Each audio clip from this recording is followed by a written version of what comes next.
Pak Luhut mau jadi Ketua Umum Partai Golkar? Silakan kalau berminat jadi Ketua Umum Golkar ke Munas 2024. Saya bilang saya nggak mau. Salah seorang sahabat selalu bilang bahwa walaupun PDI itu adalah gudangnya capres, tapi Golkar itu gudangnya calon menteri. Iya, setuju Pak dengan kalimat itu? Nggak setuju. Gue tahu tuh. Nggak setuju. Budiman Sujatmiko. Karena Gimana Pak? Apa? Gimana? Karena Menurut Bapak? Golkar buat capres siap juga.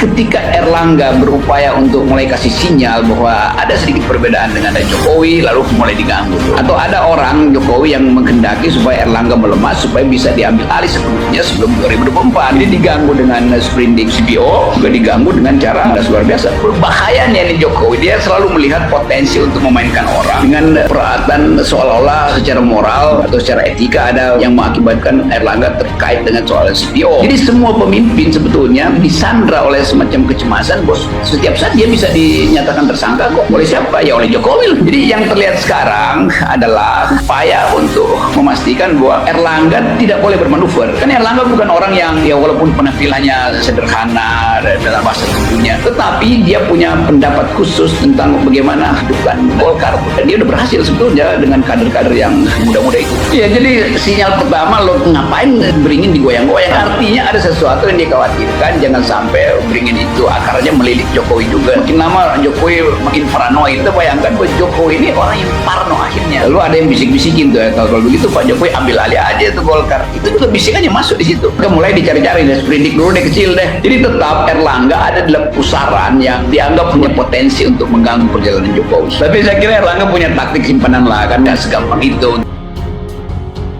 Isu kudeta Ketua Umum Partai Golkar Airlangga Hartarto belakangan mencuat ke publik. Terlebih sebelumnya juga Luhut Binsar Panjaitan dalam keterangan persnya secara terbuka mengklaim telah mendapat dorongan dari sebagian kader Golkar. Apalagi setelah Menteri Koordinator Perekonomian Airlangga memenuhi panggilan kedua Kejaksaan Agung hari ini sebagai saksi kasus dugaan korupsi ekspor minyak sawit mentah. Musyawarah Nasional luar biasa pun disebut-sebut dalam waktu dekat akan digelar. Anggota Dewan Pakar Partai Golkar Ridwan Hisyam mengatakan penyelenggaraan Musyawarah Nasional luar biasa atau Munaslup Golkar hanya menunggu hitungan hari. Sementara itu pengamat politik Rocky Gerung berpendapat lain. Ia menyebut bukan Luhut yang mengincar kursi Ketua Umum Golkar, tapi Presiden Joko Widodo alias Jokowi yang diam-diam mengincar posisi tersebut. Pernyataan itu ia ungkapkan dalam akun YouTube-nya. Rocky Gerung mengupas motif Jokowi untuk mengambil Partai Golkar pasca Pilpres 2024. Menurutnya saat ini Jokowi dilanda kecemasan soal masa depannya pasca Pilpres 2024. Salah satu jalan yang memberikan jaminan politik bagi Jokowi adalah memiliki partai politik. Lebih lanjut, Rocky Gerung mengatakan Jokowi bukanlah pemimpin partai saat ini. Label petugas partai di PDIP masih mengakar pada alma mater tubuh presiden. Selain Golkar, paling mungkin Jokowi mengambil Gerindra, namun ada sistem partai yang masih menjadi benteng menyulitkan Jokowi. Terkecuali Prabowo Legowo menyerahkan tampuk pimpinan kepada Jokowi. Namun Jokowi lebih condong kepada kemungkinan lain sehingga ia mengambil jalan putar dan mengarahkan pandangannya ke Partai Golkar.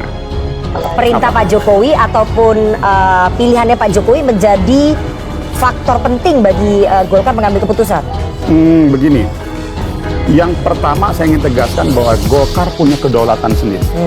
Golkar punya mekanisme sendiri dan Golkar juga punya kepentingan untuk survive di 2024. Itu yang pertama. Bahwasanya menjadi penting, menjadi salah satu pertimbangan untuk berdiskusi dengan Pak Jokowi wajib. Saya sampaikan ya. Berdiskusi dengan Pak Jokowi. Oh iya dong, dia presiden. Mengambil aspirasi Pak Jokowi nggak masalah, tapi wajib. Keputusan akhirnya tetap di ketua umum Anda. Keputusan tetap ada di Partai Golkar. Nih, Jokowi yang akan dijadikan sebagai Ketua Umum Golkar.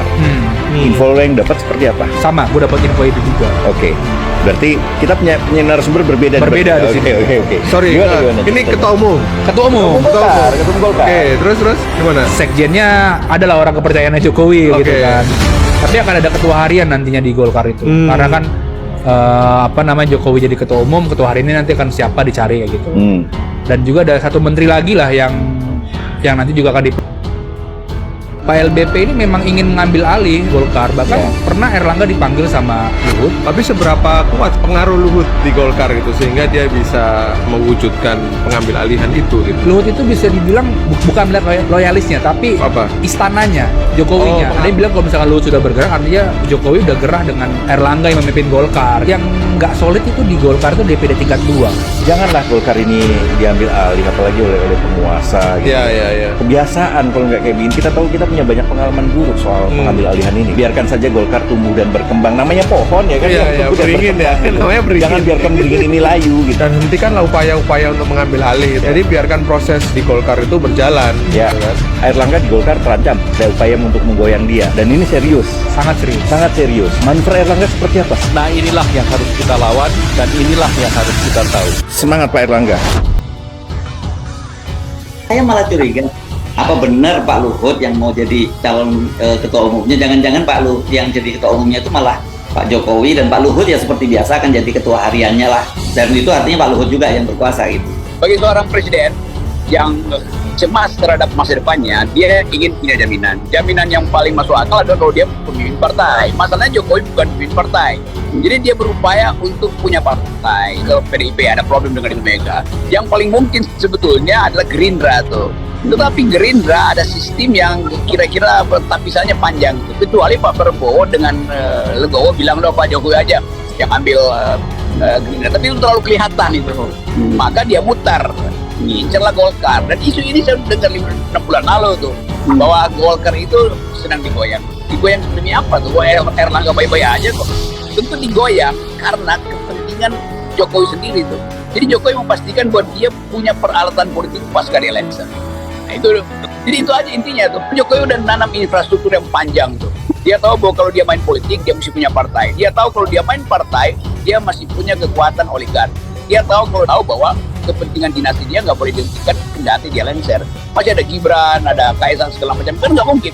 Kalau Jokowi nggak punya peralatan untuk menghalangi pemeriksaan dinasti dia, nantinya hancur seluruh perencanaan politik dia.